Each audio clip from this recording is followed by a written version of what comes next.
मरकुस 1 अध्याय 17 पद तक हमने अध्ययन कर लिया है। आशा है पिछली बार 13 पद से 17 पद तक हमने देखा था और आज हम उससे आगे देखेंगे। तो हम क्रमबद्ध रीति से आगे बढ़ रहे हैं। क्रमबद्ध रीति से जब हम देखेंगे तो कैसे ये पूरा पिक्चर कैसे एक साथ बैठता फिट है ना। तो जैसे हम पजल को फिट करते हैं ना, तो जब तक पजल गलत जगह पे लगा होगा तो उसको सही पिक्चर नहीं पता चलेगा। तो हम मरकुस में जो देखेंगे यीशु कौन है। क्या आप जानते हैं यीशु कौन है? और मरकुस यही बताने का प्रयास कर रहा है यीशु कौन है, हु इज जीसस। तो आज का एक विशेष बात, एक मुख्य बात, अगर आप नोट कर रहे हैं, अगर आप लिख रहे हैं, तो एक मुख्य बात यह है यीशु सबत का स्वामी है, सबत का प्रभु है। यीशु ख्रिस्ट सबत को प्रभु हुनुहुन्छ। और पहले इस समय हम देखते हैं कि वो कहता है कि वो एक चित्र के रूप में कि वो एक दूल्हा है, अपने लोगों के लिए वो दूल्हा है।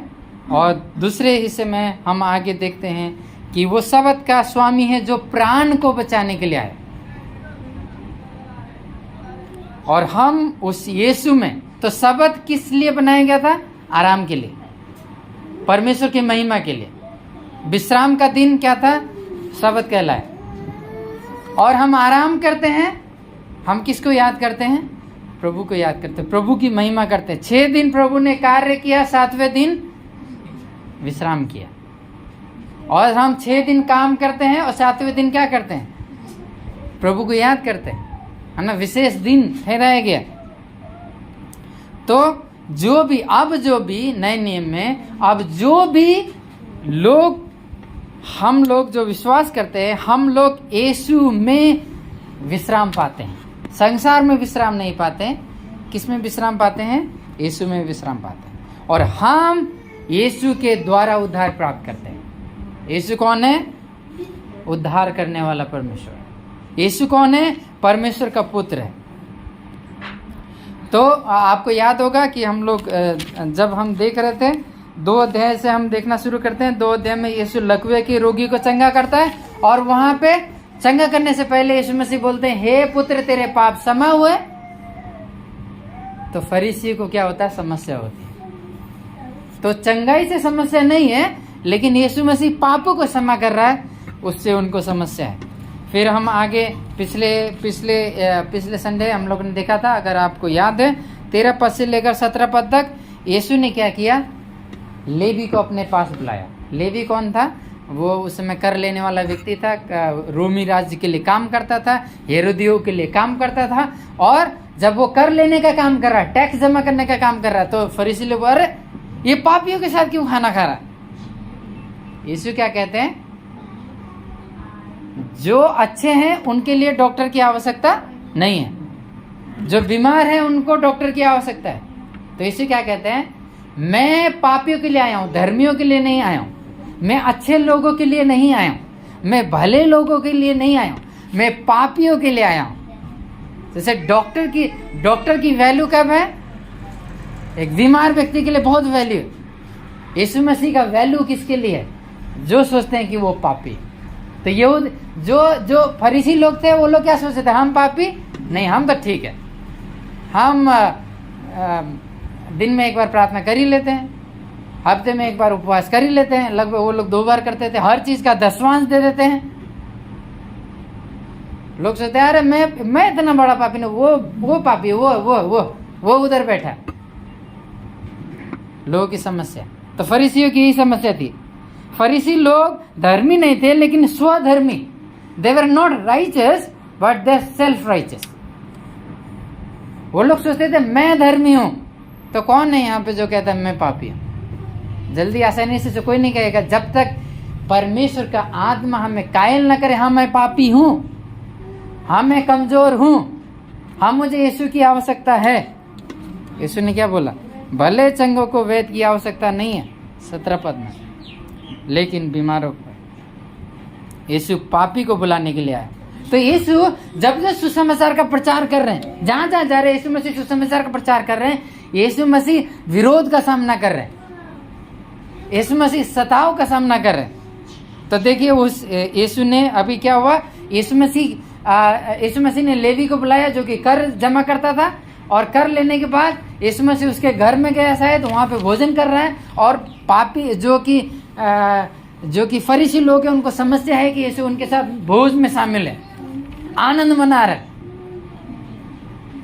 तो पापियों के लिए, कर उठाने वालों के लिए आनंद की बात है कि परमेश्वर ने उनको स्वीकार किया है, लेकिन फरीसियों के लिए दुख की बात है कि उनको स्वीकार किया गया। तो वो लोग जो भी यीशु के पास आ रहे हैं उन्होंने पश्चाताप किया और यीशु के संगति में शामिल हुए। और उसी क्रम में आगे हम बढ़ते हैं। देखिए 18 पद से आगे यहाँ पे कुछ प्रश्न आ रहा। देखिए 18 पद में क्या है, यूहन्ना के चेले और फरीसी के चेले उपवास रखते हैं। तो उस समय यूहन्ना बपतिस्मा देने वाला था, उसके चेले क्या रखते थे, उपवास। और फरीसी के चेले क्या रखते थे, उपवास रखते थे। और लेकिन आगे क्या कर, तेरे चेले तो उपवास क्यों नहीं रखते।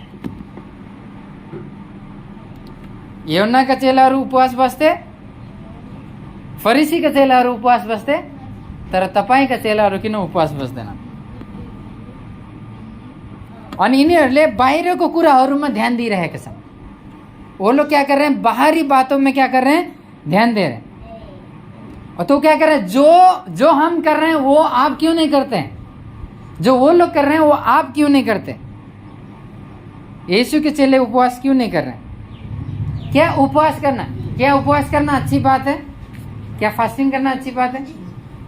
और हम कहेंगे जरूर करिए, फास्टिंग करना चाहिए, हमारे शरीर के लिए भी अच्छा है और हमारे आत्मा के लिए भी अच्छा है, और उपवास करना चाहिए। अब जब हम भोजन को ना करते हैं तो क्या कहते हैं, जीवन का देने वाला कौन है, प्रभु है।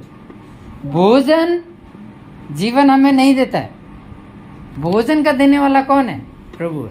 तो हम क्या करते हैं, प्रभु ये भोजन से बढ़कर हमें आपकी आवश्यकता है, हम प्रभु को महत्व देते हैं। यीशु मसीह ने मत्ती 6 अध्याय के 16 पद में बोला किसके कैसा उपवास नहीं करना। तो यहाँ पे यीशु मसीह उनको उनकी आलोचना नहीं करते हैं। मत्ती 6 में आप पढ़ेंगे, 6 के 16 में यीशु मसीह कहते हैं फरीसियों के समान उपवास मत रखो, जो कहते हैं उपवास रखते हैं और घूमते हैं कि मैंने उपवास रखा है। यीशु कहते हैं कि उपवास रखो तो दूसरे को पता ना चले कि तुमने क्या किया है, उपवास रखा है। देखिए लेकिन यीशु मसीह यहाँ पे उत्तर क्या दे रहे हैं, यहाँ पे 19 पद में यीशु ने उनसे कहा, उत्तर दे रहे हैं यीशु, ये बताओ जब दूल्हा बारातियों के साथ रहता है, जब दूल्हा बारातियों के साथ में रहता है तो क्या बाराती उपवास करते हैं। मान लीजिए आप लोग शादी में गए, शादी में जाते हैं, क्या उपवास रखने के लिए जाते हैं। जैसे पता चलेगा शादी में जा रहे हैं तो क्या करें, खाने के बारे में सोचें, हाँ मैं ये खाऊंगा, मैं वो खाऊंगा, मैं बहुत दिन से आज तो मैं कम खाऊंगा क्योंकि शाम को क्या करना है, घर में कम खाते हैं ताकि हम क्या करें, जाके पार्टी में मजे करें ना, पार्टी में ज्यादा खाएं। तो यीशु मसीह क्या कह रहे हैं, ये बताओ 19 पद में, ये बताओ जब दूल्हा बारातियों के साथ में रहता है क्या बाराती लोग उपवास करेंगे।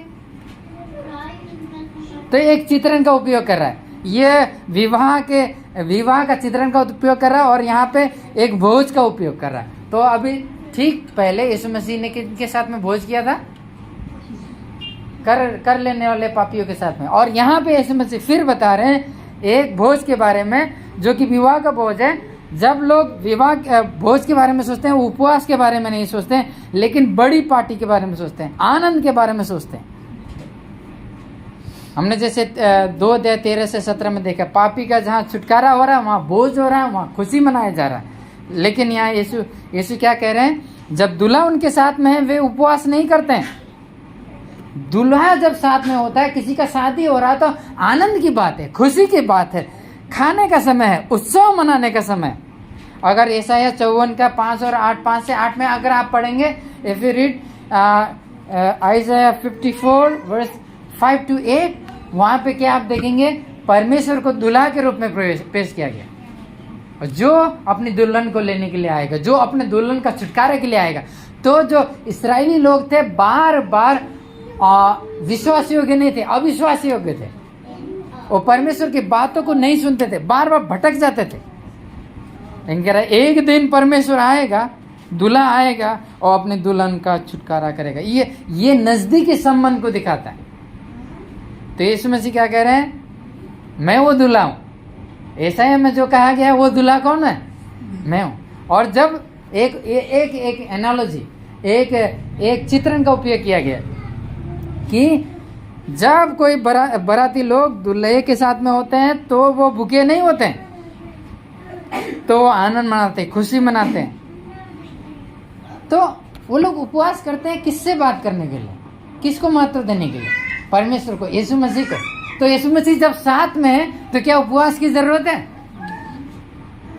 तो यीशु मसीह से डायरेक्ट बात कर लेंगे, उपवास की जरूरत नहीं है। ये तो साधारण बात है। तो यीशु मसीह क्या कह रहा है? मैं परमेश्वर हूं और जो मैं अपने लोगों के पास आया, इसीलिए खुशी मनाओ, आनंद मनाओ। ये छुटकारे का संदेश है, इस्राएलियों का छुटकारा हुआ है यीशु मसीह के द्वारा। और लेकिन 20 पद में यीशु ये भी कह रहे हैं, देखिए क्या कह रहे हैं, ये 20 पद यीशु क्या कह रहे हैं? वे दिन आएंगे जब दूल्हा उनसे अलग किया जाएगा और उस दिन वे उपवास करेंगे। यीशु मसीह कह रहे हैं अभी ये लोग उपवास नहीं कर रहे हैं, लेकिन एक दिन आएगा जब वो लोग क्या करेंगे? उपवास करेंगे। एक दिन यीशु उनसे अलग कर दिया जाएगा। एक दिन यीशु मृत्यु की ओर, क्रूस की ओर चढ़ाया जाएगा। एक दिन वो गाड़ा जाएगा। एक दिन वो मृत्यु में से जी उठेगा। एक दिन वो मृत्यु को हरा देगा और एक दिन वो जी उठ के वो स्वर्ग चला जाएगा, उनके साथ में नहीं रहेगा। उसकी ओर इशारा कर रहे हैं यीशु मसीह। अब जब वो स्वर्ग चला जाएगा तब वो उनके चेले क्या करेंगे? उपवास करेंगे। तो जब वो साथ में है, दूल्हा जब साथ में है, तो उपवास करने की जरूरत नहीं है।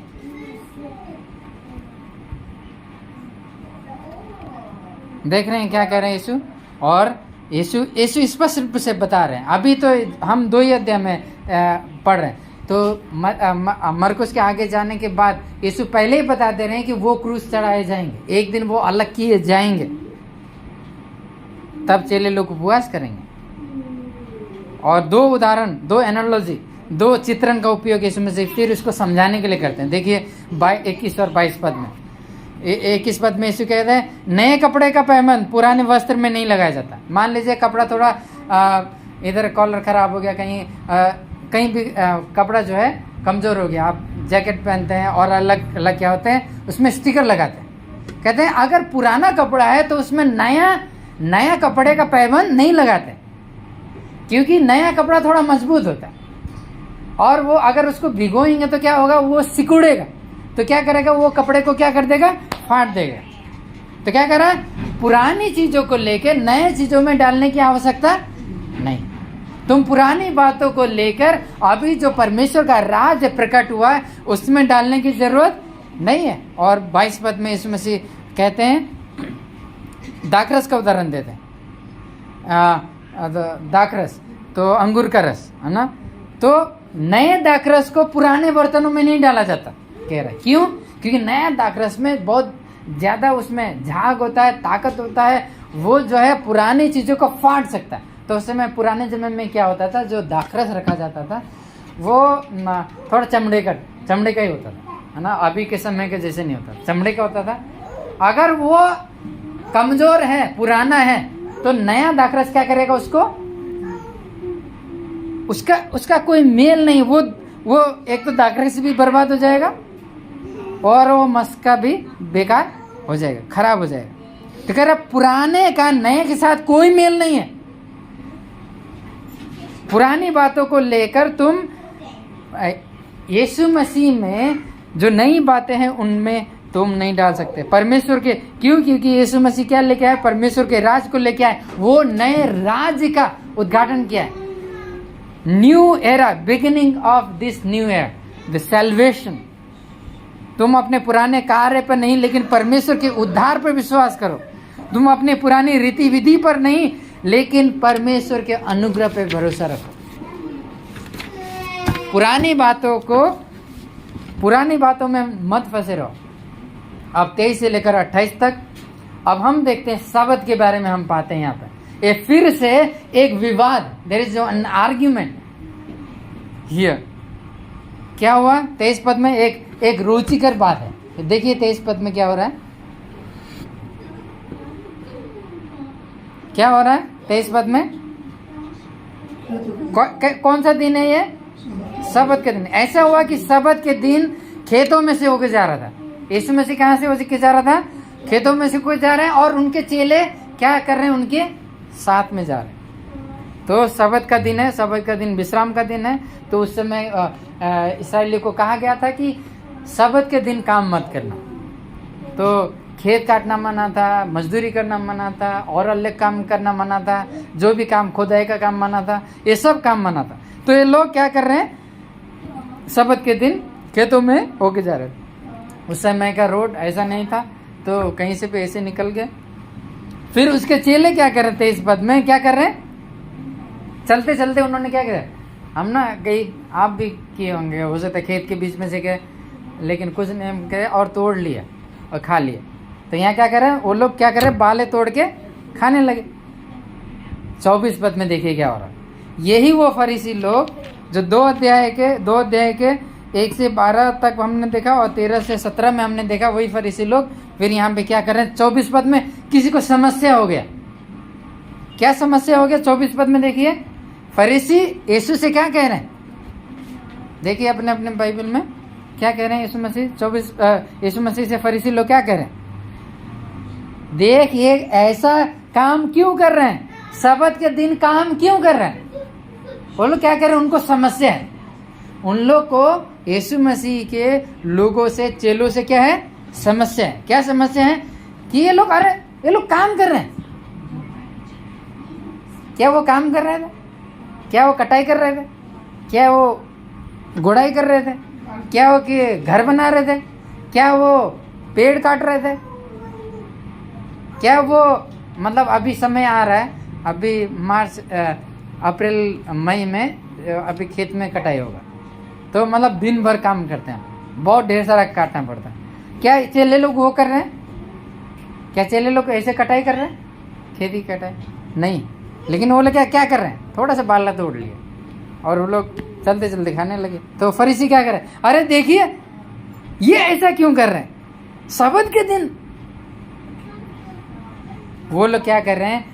फरीसी लोग यीशु पे दोष लगा रहे हैं। किस बात का? कि ये लोग व्यवस्था का पालन नहीं कर रहे, व्यवस्था का, सबत के दिन का उल्लंघन कर रहे हैं, और वे यीशु के पीछे पड़ गए, वो यीशु के विरोध में, और वे छुप कर क्या कर रहे हैं? इसका मतलब क्या है? ध्यान से देख रहे हैं यीशु मसीह कहाँ जा रहा है, और उनके चेले क्या कर रहे हैं, बहुत ध्यान से देख रहे हैं किस रीति से यीशु पे दोष लगाएं। वे छुप छुप कर यीशु की जासूसी कर रहे हैं। वो झपट्टा मारने के लिए तैयार है। जैसे ही देखे कि यीशु मसीह कुछ भी करे, यीशु के चेले कुछ भी करे, पकड़ ले। फरीसी इस ताक में नहीं है कि हम पश्चाताप करें, इस ताक में नहीं है कि प्रभु पे विश्वास करें, लेकिन किस बात पे है? कि वो लोग दोष लगाने के लिए, और वो पुलिस के समान बन गए, ट्रैफिक पुलिस है ना, कौन किधर गया, कौन क्या किया, है ना, इंस्पेक्टर बन गए। उनको किसके अधीन होना चाहिए? किसके अधीन होना चाहिए? यीशु मसीह के। लेकिन क्या कर रहे हैं? यीशु मसीह के पीछे पड़ गए। वो यीशु मसीह से पर भी वो बातों को थोपना चाहते हैं। देखिए 25 पद में क्या हुआ, यीशु ने कैसे उत्तर दिया। मान लीजिए आप किसी बिजनेस के मालिक हैं और आपके अंडर में कोई काम करता है, और अंडर में काम करने वाला आके बोले, अरे आप यहाँ क्या कर रहे हैं, आप तो आराम कर रहे हैं, तो आप क्या बोलेंगे? उसको शाबाशी देंगे, है ना। बच्चे लोग मतलब कई लोग जब जो स्कूल में पढ़ते हैं, जाइए और प्रिंसिपल से बोलिए, अरे आप यहाँ क्यों क्या कर रहे हैं, आपको तो ऐसा करना चाहिए। तो क्या वो प्रिंसिपल आपके अनुसार काम करेगा? अधिकार किसके पास है? तो स्वामी है। तो यीशु क्या कर रहे हैं? यीशु ने यहाँ पर क्रोध नहीं दिखाया, तो हम हो सकता है तुम नहीं जानते हो हमको। 25 पद में यीशु ने उत्तर दिया प्रश्न के साथ में। यीशु ने वचन के द्वारा उसको उत्तर दिया। 25 पद देखिए, उसने उनसे कहा, क्या तुमने कभी नहीं पढ़ा क्या तुमने वचन नहीं पढ़ा? Have you not read your scripture? क्या तुमने वचन नहीं पढ़ा कि जब, क्या बोला यीशु ने, कि जब दाऊद और उसके साथी को भूख लगी, पहला शमूएल 21 अध्याय में आप पढ़ सकते हैं, तो उसने क्या किया? आवश्यकता पड़ी तो दाऊद ने क्या किया? क्या तुमको याद नहीं है? क्या तुमने पढ़ा नहीं है? तुम किस बात की बात कर रहे हो? तुम उचित और अनुचित की बात कर रहे हो, व्यवस्था को तोड़ने की बात कर रहे हो। 26 पद में देखिए उसने वो क्या कह रहा है? उसने अबियातार, जो दाऊद के बारे में यीशु क्या कह रहे हैं, अबियातार महायाजक के समय में परमेश्वर के भवन में गया और अर्पण की गई रोटी खाया, जिनका खाना याजक को छोड़कर किसी और को उचित नहीं है, उसने अपने साथियों को भी दिया। क्या तुमको पता नहीं है?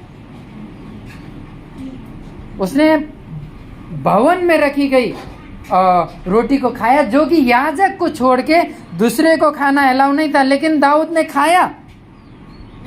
ये अनुचित कार्य था। क्या उसके लिए दोषी ठहराया गया? इसे क्या कह रहा है? उससे महान कौन है? मैं हूं, मैं परमेश्वर हूं। और यहां पे तो केवल बालें तोड़ने की बात हो रही है। वो तो मंदिर के अंदर जाके क्या किया? उसने रोटी खाया। और हमारे चेलों ने क्या किया? केवल बालें तोड़ा है। यीशु दाऊद से महान है। Jesus is greater than David, he is giver of law. तो वो है जो व्यवस्था का देने वाला है। वो व्यवस्था के अधीन में नहीं है, अंदर में नहीं है। तो जो नियम बनाता है, जो पूरा बिजनेस का मालिक है, तो वो बिजनेस के ऊपर होता है कि बिजनेस के नीचे होता है? उसके द्वारा संचालित किया जाता है। वो महान परमेश्वर है। वो लोग नहीं समझ रहे कि यीशु मसीह कौन है। वो हृदय की सच्चाई से प्रसन्न होता है। वो छोटी छोटी बातों में इंस्पेक्टर गिरी करने वाले, बाहरी बातों में बात करने वाले की बात नहीं कर रहा। वो हृदय से प्रसन्न होता है। 27 पद में फिर हम क्या देखते हैं? उसने कहा, यीशु ने क्या उत्तर दिया उनको? देखिए यीशु ने क्या कहा उनको। वो लोग शब्द के बारे में यीशु से प्रश्न पूछ रहे हैं। यीशु ने क्या बोला शब्द के बारे में? यीशु ने कहा शब्द किसके लिए बनाया गया? हाँ जी, मनुष्य के लिए शब्द बनाया गया। किसके लिए बनाया गया? तो शब्द किस चीज के लिए था? ना कि मनुष्य शब्द के लिए। अच्छा, हम गाड़ी के लिए बने कि गाड़ी हमारे लिए बना? हाँ जी, कि गाड़ी बोलेगा हमको नहीं चला रहे हो। जो भी घर की चीजें वो हमारे लिए बने, हम उनके लिए नहीं बने। यीशु मसीह स्पष्ट रूप से कह रहा है, ये बताओ शब्द मनुष्य के लिए बना है या मनुष्य शब्द के लिए बना है? शब्द मनुष्य को दास बनाने के लिए नहीं है। शब्द हमारे लिए आशीष का कारण है। ये आराम के लिए, ये बोझ का कारण नहीं होना चाहिए। ये व्यवस्था में ये लोग क्या कर रहे हैं? फरीसी लोग व्यवस्था को तोड़ मरोड़ रहे हैं। परमेश्वर के वचन को क्या कर रहे हैं? तोड़ रहे हैं। वो लोग इतना भारी बना दे रहे हैं। हम लोग व्यवस्था की सेवा के लिए नहीं है, व्यवस्था हमारी सेवा के लिए। शब्द क्या है? हमारी सेवा के लिए। हम शब्द की सेवा के लिए नहीं, हम तो प्रभु की सेवा के लिए। तो ये फरीसी लोगों ने क्या कर दिया? किस बात को बड़ा बना दिया? हाँ जी, किस बात को बड़ा बना दिया? शब्द को, बाहरी काम को। शब्द विश्राम के लिए था, लेकिन फरीसी शब्द की सेवा करने के द्वारा शब्द को मनुष्य के ऊपर कर रहे थे। शब्द किस चीज के लिए था? रेस्ट के लिए था, 7वां दिन आराम के लिए। लेकिन ये क्या था? लेकिन ये लोग शब्द को जो आराम की बात थी उसको कार्य में बदल दिए। ये करो, ये ना करो, ये करो, ये ना करो। बल्कि वो लोग उल्टा कर रहे हैं। वो लोग नियम को तोड़ रहे हैं, शब्द को तोड़ रहे हैं। वे बाहरी कार्य पे जोर दे रहे, वे खाना पूर्ति की बातें पे जोर दे रहे। अरे अब तो मैं ठीक हूं, now I am okay before God. वो लोग क्या सोच रहे हैं? ये बात छोटी छोटी बात, लेकिन हृदय की बातों पे जोर नहीं दे रहे। समस्या कहाँ है? हृदय में। हमारा हृदय हमें धोखा देता है ना। हम अपने हृदय को कैसे समझ सकते हैं? हमारे अंदर से गलत विचार, लोभ, मूर्ति पूजा कहाँ से आता है? हमारे हृदय से। तो ये फरीसी लोग किसकी बात को ध्यान नहीं दे रहे थे? यीशु मसीह की, हृदय की बातों को। 28 पद में देखिए यीशु मसीह क्या कर रहे हैं 28 पद में, इसलिए मनुष्य का पुत्र, 28 पद, इसलिए मनुष्य का पुत्र क्या है जी? इसलिए 28 पद देखिए यीशु क्या करे, इसलिए मनुष्य का पुत्र क्या है? सबद का स्वामी। यीशु क्या करे? मनुष्य का पुत्र का मतलब जो डैनियल 7 अध्याय में कहा गया, मनुष्य का पुत्र, जो कि परमेश्वर मनुष्य के रूप में हमारे मध्य में जो देहधारी हुआ, वो शब्द का स्वामी, शब्द का देने वाला है। वो साधारण मनुष्य नहीं है, वो तुम्हारे हमारे जैसा नहीं है। यीशु मसीह कह रहे, फरीसी तुम नहीं जानते, नहीं समझ रहे तो मैं कौन हूं। वो परमेश्वर है, वो सृष्टिकर्ता है, वो राजा है, वो सार्वभौमिक परमेश्वर है। तुम किससे आर्ग्यूमेंट कर रहे हो? किससे झगड़ा कर रहे हो? जो जिसने शब्द को दिया, जो शब्द का स्वामी है। हाँ, यीशु मसीह क्या है? सार्वभौमिक परमेश्वर है। वो महान है। उसने सृष्टि में, परमेश्वर ने क्या किया? सृष्टि किया और 7वें दिन हमारे लिए क्या ठहराया? विश्राम का दिन। नई सृष्टि में यीशु मसीह क्या कर रहे हैं? अब हम क्या करते हैं? यीशु के द्वारा किए गए उद्धार के कार्य में आराम करते हैं। We can now rest in the finished work of Christ. तो हमें क्या मिलता है? आराम मिलता है, छुटकारा मिलता है। हम शब्द में दबे नहीं रहते। यीशु मसीह ये कह रहे हैं। क्या आप मसीह में पूर्ण रीति से विश्राम पा चुके हैं? क्या आपने शांति को पाया है? आप देख रहे हैं, आप समझ रहे हैं किस बात हम बाइबल में क्या देख रहे हैं? यीशु मसीह क्या कह रहे हैं? यीशु मसीह किसका स्वामी, किसके ऊपर है? सब चीजों के ऊपर है। हमने एक अध्याय से देखा, जब यूहन्ना ने प्रचार किया, मेरे बाद आ रहा है जो मुझसे अधिक ताकतवर है, अधिक शक्तिमान है, वो पवित्र आत्मा से बपतिस्मा देगा। और हमने देखा उसने दुष्ट आत्मा को निकाला, वो दुष्ट आत्मा के ऊपर अधिकारी। हमने देखा उसने बीमारी को चंगा किया, वो बीमार के ऊपर अधिकारी है। हमने देखा कोढ़ी को शुद्ध किया, वो अशुद्धता उसके नाम से दूर होती है। हमने ये देखा। हमने देखा लकवे के रोगी को चल नहीं सकता, यीशु मसीह ने चंगा किया। सब कुछ के ऊपर कौन अधिकारी है? यीशु मसीह अधिकारी। फिर यीशु ने लेवी को बुलाया, पापी को ग्रहण किया। पापी को कौन ग्रहण कर सकता है? सिवाय परमेश्वर के। फरीसी क्या कर रहे हैं? फरीसी का हृदय कैसा है? कठोर। तो उन्होंने यहाँ नहीं लिखा है उन्होंने तुरंत क्षमा मांगा, प्रभु जी मुझे क्षमा कर दीजिए, हमें क्षमा कर दीजिए। उनके हृदय और कठोर हो गए। वे मसीह से दूर थे। वे अपने तरीके से मसीह के पीछे चलना चाह रहे हैं, जैसा हम चाहेंगे। मन करेगा तो हम चढ़ जाएंगे, नहीं मन करेगा तो नहीं जाएंगे। मन करेगा तो प्रार्थना करेंगे तो नहीं करेंगे। हम अपने मर्जी के मालिक हैं, हम अपने जीवन के राजा हैं। एक दिन प्रभु के सामने जब हम खड़े होंगे तो प्रभु न्याय करेगा, तब हमें पता चलेगा ये कौन राजा है। और जिसने भी प्रभु का इनकार किया वो छाती पीट कर प्रभु की आराधना करेंगे, लेकिन वो न्याय में होंगे। अब देखिए 3 अध्याय में 1 पद से लेकर 6 पद में, आखिरी हिस्से में।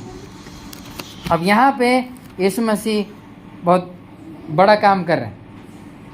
यहाँ पे एक व्यक्ति है जिसका हाथ सूखा है, उसको चंगाई कर रहे हैं। एकदम उसका हाथ काम नहीं करता। देखिए 3 अध्याय के 1 पद। फिर वो आराधनालय में गया और वहाँ एक मनुष्य था जिसका हाथ सूख गया था। उस व्यक्ति का हाथ का स्थिति कैसा है? उसका हाथ सूखा हुआ है, उसके हाथ में दिक्कत है। ठीक है, ये स्थिति है। और 2 पद में देखिए, ध्यान से मेरे तरफ देखिए 2 पद में। और वे दोष लगाने के लिए, अब देख रहे हैं बार बार फरीसी लोग क्या कर रहे हैं? कैसे गलती निकालें, कैसे गलती निकालें। अरे तुमने ऐसा कपड़ा पहना है, तुमने ऐसा कपड़ा पहना है, अरे तुमने ऐसा नाखून काटा है, तुमने वैसा नाखून काटा है। बाहरी बातों पे ध्यान देना, दोष लगाने के लिए। और ताक में समझते हैं ना, दूरबीन लगा के देख रहे हैं, छोटी छोटी बातें दिख जाए, ताक में थे कि देखे शब्द के दिन वो से चंगा करता है। चंगा करना अच्छी बात है कि नहीं?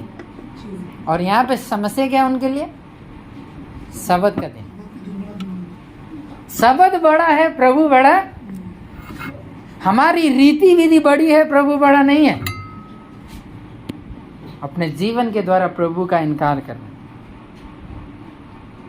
तो क्या कर रहे हैं? दो पद, वे उस पर दोष लगाने के लिए उसकी ताक में थे कि देखे शब्द के दिन उसे चंगा करता है कि नहीं। इतना हम और आप होते तो क्या करते? बहुत डांटते हैं ना ऐसे व्यक्ति को, तुम कब तक पीछे पड़े रहो, तुम जानते नहीं हो हम कौन है। उन लोगों ने यीशु मसीह की ताकत को देखा है। यीशु मसीह ने जब लकवे को चंगा किया, यीशु मसीह की ताकत को देखा है, लेकिन यीशु मसीह को फिर भी इनकार कर रहे हैं।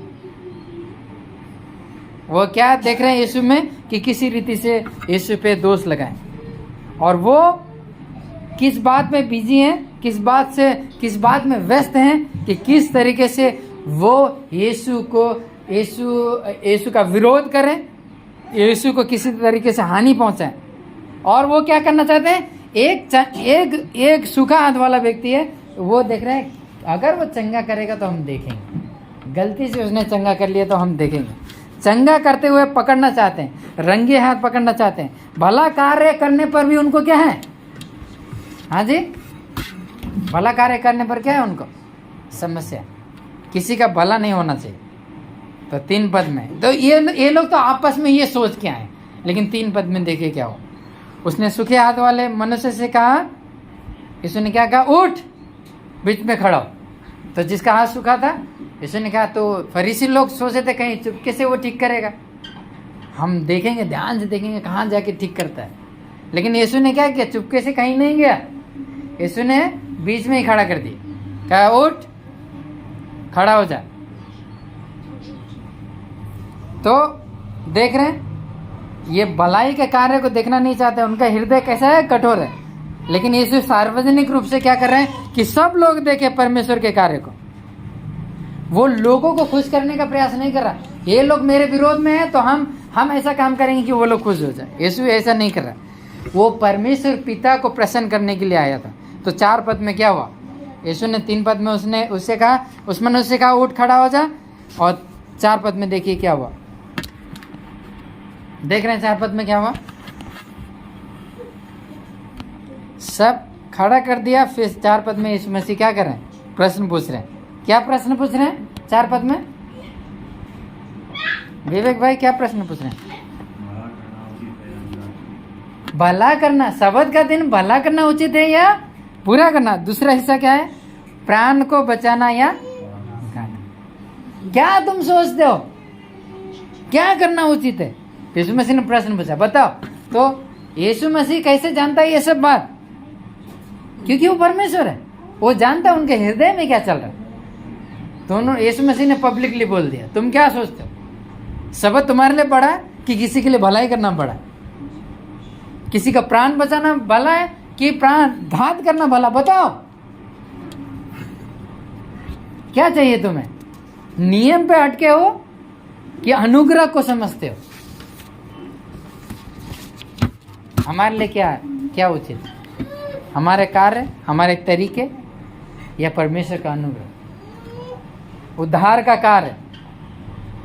यीशु मसीह ये सब जान रहा था। वो लोग यीशु को ग्रहण नहीं कर रहे थे, उस पर विश्वास नहीं करना चाह रहे थे, उसको अस्वीकार कर रहे थे, उसके विरोध में विद्रोह कर रहे थे, उसको परमेश्वर के रूप में अस्वीकार कर रहे थे, उसको राजा के रूप में विश्वास न करने के द्वारा उसके विरुद्ध में विद्रोह करके उसको तिरस्कार कर रहे थे। कोई राजा हो और उसका तिरस्कार किया जाए तो कैसा लगेगा राजा को? तो ये राजा ताकतवर राजा है, चाहे तो उनको नाश कर सकता है, चाहे तो उनको खत्म कर सकता है। आप आप और हम सोचिए, ये समय आपके और मेरे लिए, क्या यीशु मसीह आपके जीवन का राजा है? क्या सच में यीशु मसीह आपके जीवन का राजा है? अगर हमारा वो राजा है, अगर हमने उसको स्वीकार किया तो पूर्ण रीति से उसके पीछे चलना है। हमें सारे संसारिक कार्य को त्यागना है, संसार की भटकानी बातों को छोड़ना है और उसके पीछे चलना है। हमें फरीसियों के समान नहीं होना। देखिए यहाँ क्या करे, वे चुप रहे। अगर सही प्रत्युत्तर क्या होता, घुटने में गिरते और पश्चाताप करते, प्रभु जी हमें क्षमा करें, प्रभु जी हम पापी। लेकिन यहाँ क्या, एक हट्टीता, ये शांति छाई हुई है लेकिन हट्टीता है, वे हृदय से कठोर हैं। वो लोग पश्चातापी लोग नहीं है। 5 पद में देखिए, आप और हम कैसे पाया जाते हैं। हमें अपने जीवन को जांचना है।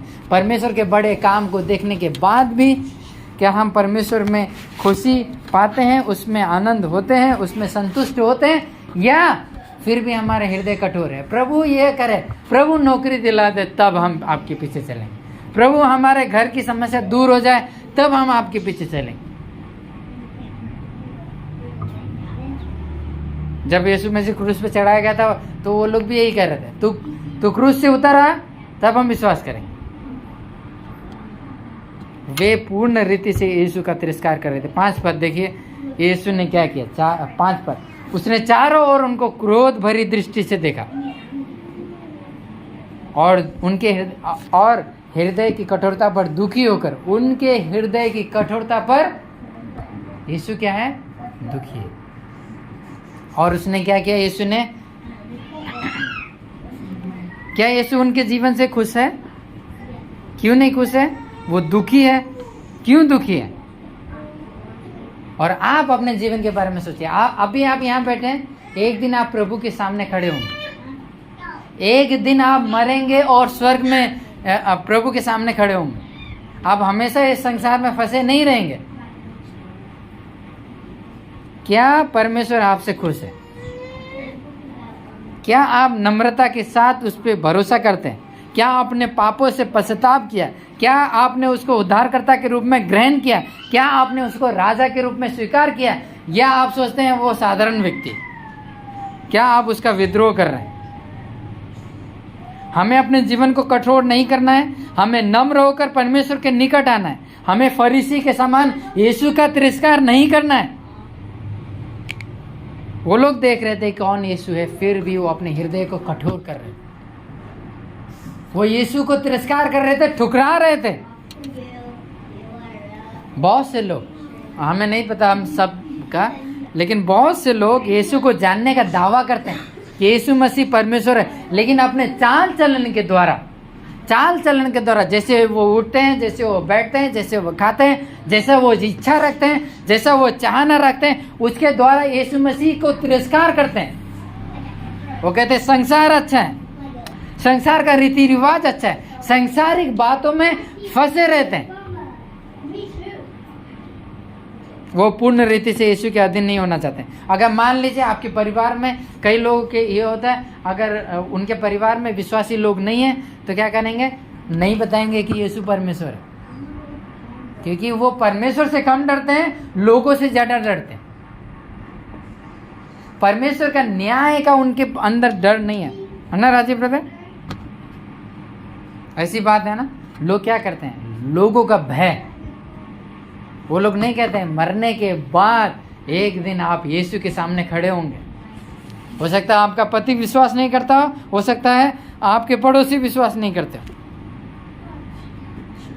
चेलों ने इस सुसमाचार को बताने के लिए अपनी जान की बाजी लगा दी और मर गए। यीशु मसीह आपके और मेरे उद्धार के लिए क्रूस पे मर गए। तो क्या हम अपने जीवन को बचाने के लिए जिएंगे? क्या हम अपना जीवन को समर्पित कर देंगे? यीशु प्रभु है, उस पर विश्वास करो, एक दिन वो न्याय करेगा, अन्यथा एक दिन आप उसके क्रोध का सामना करेंगे।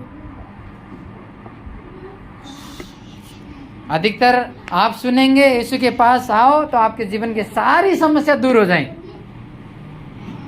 लोग दावा करेंगे, लोग आपसे प्रॉमिसेस करेंगे, लेकिन बाइबल में कोई पद ऐसा नहीं लिखा। बाइबल में लिखा है प्रभु के पास आओगे तुम्हें उद्धार मिलेगा, अवश्य मिलेगा। प्रभु के पास आओगे तुम्हें शांति अवश्य मिलेगी। प्रभु के पास आओगे तुम परमेश्वर के संतान बन जाओ।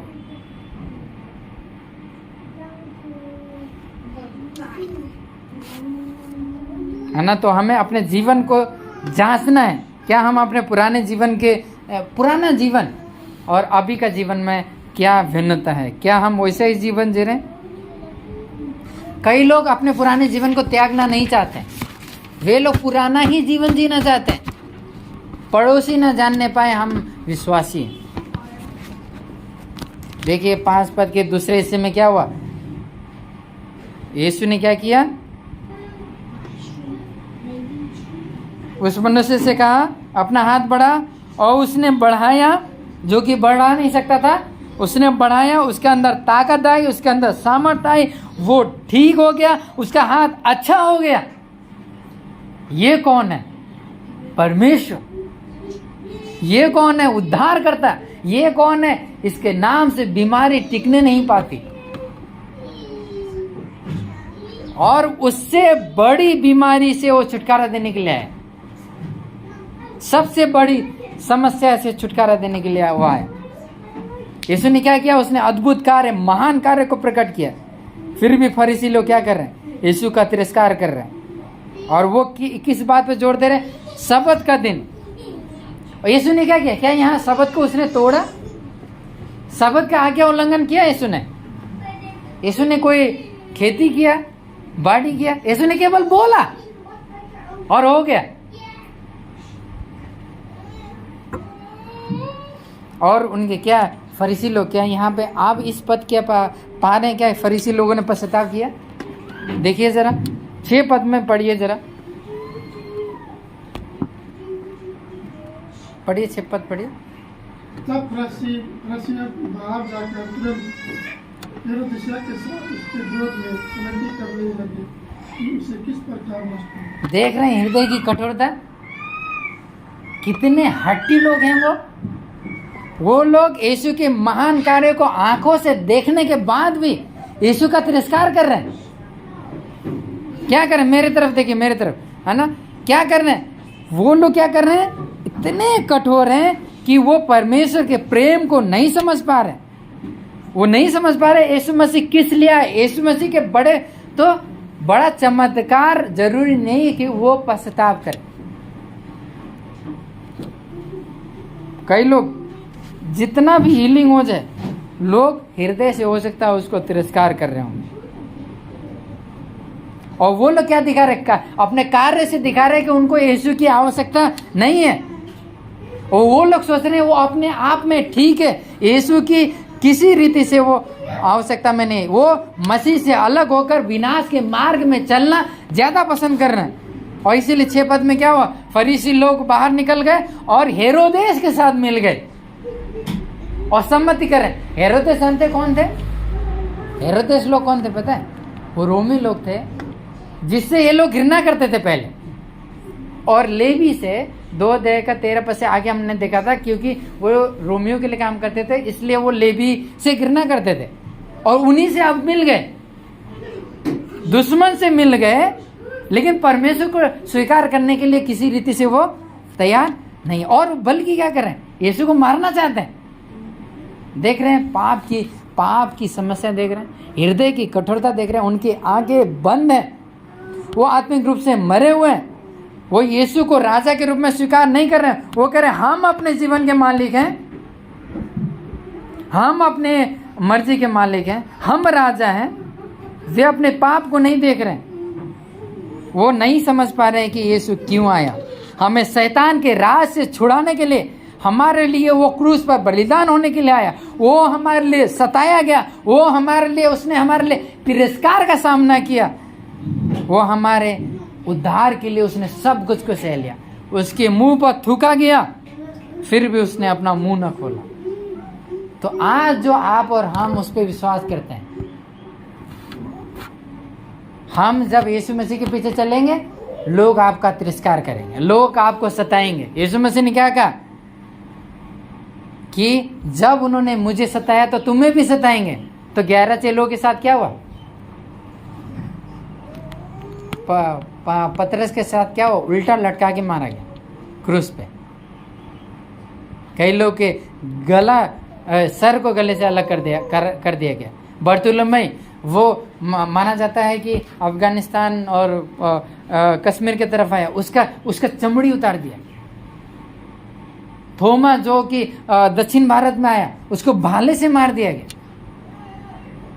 उन्होंने कीमत का चुकाया, और इसी कारण आज आपके और मेरे पास सुसमाचार पहुंचा। यीशु ने सताव का सामना किया, यीशु ने घृणा का सामना किया, और हम और आप भी। संसार आपको ग्रहण नहीं करेगा। जब तक आप उनकी समाज सेवा करेंगे तब तक वो आपको स्वीकार करेगा। जहां सुसमाचार बोलेंगे वो आपको तिरस्कार करेगा। जहां आप बोलेंगे केवल यीशु मसीह ही प्रभु है, वो आपको थू में करेगा। 1 कुरिन्थियों 1:18 में पौलुस कहता है, क्रूस की कथा नाश होने वालों के लिए मूर्खता है, लेकिन उद्धार पाने वालों के लिए परमेश्वर की सामर्थ है। आपके लिए क्या है? आज हमने जो देखा, यीशु ख्रीस्त जो प्रभु है, यीशु ख्रीस्त जो हमारा मालिक है, एक दिन लेने के लिए आएगा अपनी दुल्हन को। वो हमें हमारे प्राणों को बचाने के लिए आया, वो क्रूस पे मर गया। आज आपके लिए क्या मतलब रखता है? क्या आप समझ भी रहे हैं जो हम आज बात कर रहे हैं? क्या इसके अर्थ को समझते हैं, या आप सोचते हैं 2 मिनट के बाद आप ये सब भूल जाएंगे? फरीसी लोग के समान कठोर रहेंगे, या आप पश्चाताप करेंगे, प्रभु मुझे क्षमा करिए, मैं पापी, मैं कई बार अपने पापों को नहीं देख पाता, प्रभु मुझ पर दया करिए, मुझ पर अनुग्रह करिए, मेरे भाई पर, मेरे बहन पर, मेरे पति पर, मेरे बच्चों पर प्रभु जी बचा लीजिए, आने वाले नरक के आग से बचा लीजिए। प्रभु धन्यवाद हो जो क्रूस पे मर गए। प्रभु महान है और वो हम पर दया करता है। आइए हम प्रभु को धन्यवाद दें उसकी महानता के लिए।